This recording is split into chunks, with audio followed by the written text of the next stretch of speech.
Welcome everybody to 15 Minutes with Rocky. We've been speaking about time management. My goodness, we started 4 segments ago, I believe. And we've been really honing in on the pulling it off part. Pulling it off, as we've been explaining, is when a person, not you maybe, when a person waits to get something done and they really rush and they rush getting to the place in regards to, let's say, when I'm doing either a motivational speaking gig or a presentation, and I rush, right? Maybe I was this happened actually not so long ago. I was preparing the speaking that I was going to do. It's a 4-part series that I'm going to do out in New Jersey. I live in New York, and I really wanted to prepare. I'm very pragmatic, and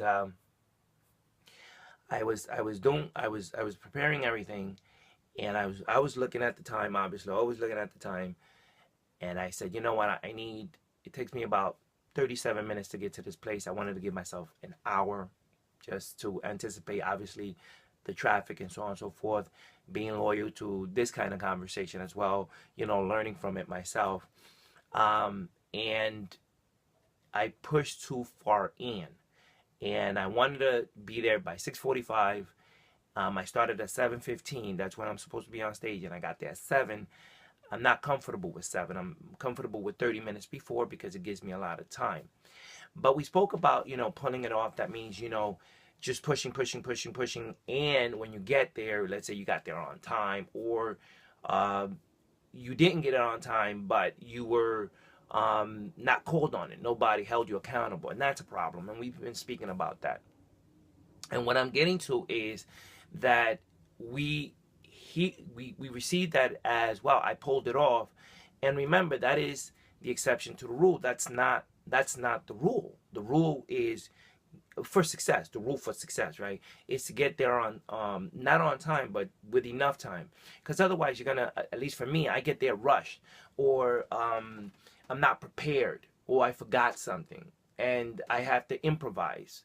And that's okay. Being innovative and improvising, that's one thing. But when you're doing it because of negligence, then that's not what people expect from a professional. And I believe you're a professional. If you, in anything you do, either as an employee or even in your relationship, you should just be, like, have a certain standards, high standards, on the way you conduct yourself and the way you run your life, obviously.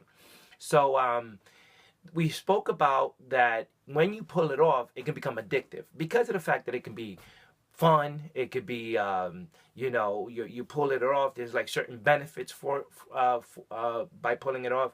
That risk, that challenge, the adrenaline rush that we spoke about, people can become addicted to that. Okay, it's sort of like this challenge. I know that there was my friend Milton. He likes to, be risky, and entrepreneurs like to be risky, and action oriented people like to be risky.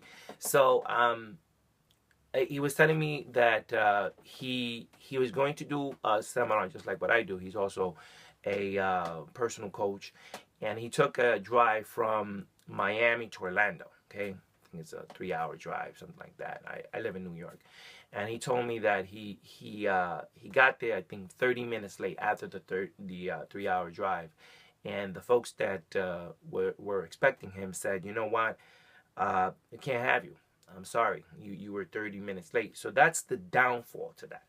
That's the fact that, we want to be able to understand that there is a real negative impact in having you get there late or not managing your life correctly. Before doing this video, today is Sunday and tomorrow is Monday, and my assistant comes in, and often what I do is I use her office space instead of mine, because for whatever reason, and it was kind of messy. So should I get her area clean before she comes in, or should I clean it today? So what I'm sharing with you is that the better day is today. Now, life your life, my life is full of stuff that we're doing, maybe full of stuff that's incomplete. And it's almost like you look around and you're reminded of all the incompletions you have, and you don't even know where to start. So obviously a sense of priority starts to show up, or should show up. My to-do list, I spoke to you about my to-do list.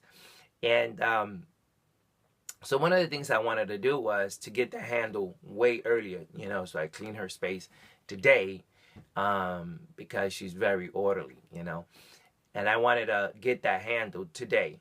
Now, there are benefits to getting that handle. You live a more controlled life, but a lot of people feel that that's sort of like too rigid. There's no excitement in that, and that's where it gets kind of problematic. If you stage, for instance, a particular lateness or something that looks like it's not going, but it's actually part of your agenda. Like, for instance, somebody that's late, right? Sometimes when you go and see somebody, an actor, or not an actress, but a performance, there's a prelude to that person coming on, and then, quote unquote, they're kind of like late, but they're not really late. It's just factored in. It creates, obviously, anticipation. And anticipation gets you waiting for the person, and it's factored in. So this is not like exception to the rule. It's not like a rush job. It's actually scripted, and that's fine if that works for you, and you can script it in, and it has its benefits like that. But it's happening because of the fact that you designed it that way. We're not talking about that. What we're talking about is when something is not under your control. And that's a problem, because again, if I'm late to a place, or you're late to a place, you may be rushed. You may lose control because the person now controls you in a way, because they're like, well, you owe me. The law of reciprocity. So it's almost like you have to give more than maybe what you were anticipating giving, or you're giving more not because you want to give more, but it's sort of to make it up, and that kind of like lessens your power. To kind of like get that, that's very important. So you're trying to give not because you out of your own generosity, but it's because you owe. Okay, you owe them. You're not doing them a favor. You're not going over and beyond. You're kind of making up for the deficiencies that you brought in the first place. And that doesn't make you spectacular. It makes you okay. Even if you are spectacular, your presentation or whatever you do just gets diminished. It comes down several notches, and you definitely don't want to do that, especially when we're living with 7.3 billion people, in the planet. You got a lot of competition. So I don't know if you can afford, maybe you can afford to kind of, chance it and try to pull it off, because you may not be able to pull it off, and you may lose that account, or you may get fired, or you may get demoted, or you may not get what you're looking for, that office space or the perks that you may be looking for. So there is definitely some downfall to this. So we want to make sure that we confront this in a way that works. So where are some of the things where I myself have found that this thing works? Gassing up my car. I don't know if I spoke about this, but sometimes it's cold and you look at the dial and you're a quarter, you only have a quarter of a tank. And you ask yourself, you know what? I'm going to use the car tomorrow, but right before I leave or in the morning, I'll go and gas up. It's kind of cold. I'm tired, I was reading this book. Where is this book? It's called The Willpower, the Willpower Instinct by Kelly McGonigal. And she speaks about your willpower draining. So you've been working all day and your willpower is like, almost drained, and you may not want to gas up. I'm saying that we need to understand that we overestimate the amount of time we have and underestimate how long things will take. And I spoke about that in one of the videos. So what we want to do is we want to make sure that we say, no, this is a trick. It's a mental trick. I'm not going to fall for it. I'm going to take the gas now. I'm going to go and gas up, although it's cold. Paying your bills. This is not a bill. I'm just going to make believe it's a bill. Paying your bill, why wait? Okay. Well, this week I got one of these. if you're in New York City, okay, it's a ticket, okay, for my inspection. I didn't know that the inspection was expired, but New York City Traffic Department, actually makes sure that I remember, and they gave me a friendly reminder. Okay, so that cost. Okay, so that's not funny because I have to pay. It may be funny for you, but that's I waited too long, obviously, and I got punished. Okay, so obviously, getting supplies. You're running out of paper, whatever kind of paper. You want to go ahead and open up that space beforehand, before you're on your last roll, and then you're kind of like stuck or frustrated. Packing. Packing. One of these days, my daughter got sick. We had to take her to the hospital, and I have to, go ahead and pack, and that's very important, because being away from the house, you're like, well, I need this, I need that, and if you pack well and you open up the space and you do it beforehand, your life, or the experiences you have coming, your future, actually shows up more orderly, and you're more in control. So many things. So what happens when these things go wrong? So what I say is that frustration starts to show up. And I believe I hit on this on the other videos, and that is that, what if we're addicted to frustrating lives? What if we're addicted to drama? You ever heard of drama people? Addicted to drama. And there is, and I believe I went over this, which is there's release of neurotransmitters and hormones, dopamine, adrenaline, all sorts of cortisol, and so on and so forth. And these sometimes are feel good hormones and neurotransmitter. And my thing is, are people addicted to being frustrated? Is it their life to have high levels of emotion? Do you know people like that? I do.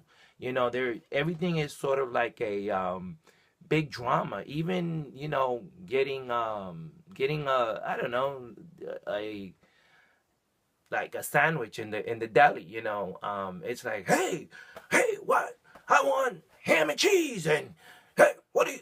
And it's like, it's not that big of a deal. It's just they're hyper people, and what I'm saying is that they're sort of like addicted to the drama and high emotions, and sort of like their life is a theater for them.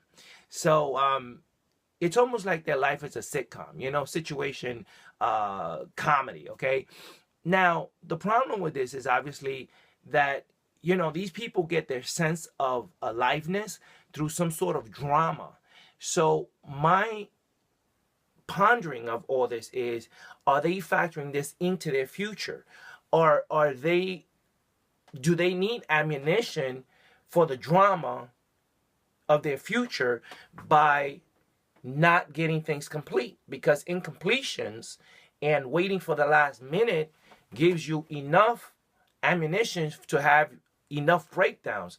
And this is crazy what I'm saying, that are people addicted to breakdowns, or do people need breakdowns because of the fact that it gives them a sense of aliveness? And this is mind-boggling. Are people actually looking for confrontations because confrontations gives them a sense of meaning, like they're alive? These people, obviously their worst nightmare is being bored, and I think I got into that. Okay, and as I wrap it up, what I want to do is, I want us to at least look at it. Look, if this is what's happening with you, or in not to that extreme, but maybe to a lesser extreme, but still happening to you, we want to look at that and ask ourselves, what is the cost of that? And if that's something that we want to do, or is that a knee-jerk reaction, or something that we believe that we're supposed to do it, or is that the way our life is supposed to be designed to do? So as I wrap it up, I'm not going to answer that, but leave it to you to sort of ponder upon these things. Or do you have a dramatic life? And is that something that you're designing into your future, into your present self? And are you willing to get rid of it? Okay. Thank you for spending time with us, or with me. And I hope you enjoy these 15 minutes with Rocky. Until next time, bye-bye.